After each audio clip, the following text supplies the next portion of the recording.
বন্ধুরা, কেমন আছো? সবাই ভালো আছো? দেখতে পাচ্ছ আমি আজকে খিচুড়ি বানাবো। নাসিকার বাবা খিচুড়ি খাইবার চাইছে, তাই আমি খিচুড়ি বানাইতেছি। দেখো কি কি দিয়ে কেমনে করে খিচুড়ি বানাই, দেখে থাকো। পেঁয়াজ কুচি, লঙ্কা, তারপরে দিয়ে দেব আদা রসুনের পেস্ট, জিরা গুঁড়ো, হলুদ গুঁড়ো, লবণ,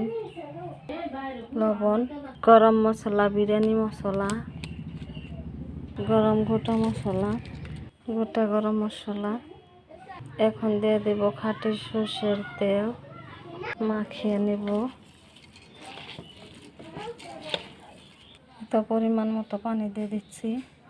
গ্রামের মানুষে এভাবে পানি জোখে ঢাকনাতে রেখে দিলে তো গ্যাসের উপরে দিয়ে দিচ্ছি। এই তো আমাদের খিচুড়ি দেখতে পাচ্ছেন। অবশ্যই ভিডিওটা ভালো লাগলে সাবস্ক্রাইব, ফলো, শেয়ার, কমেন্ট করতে ভুলবেন না।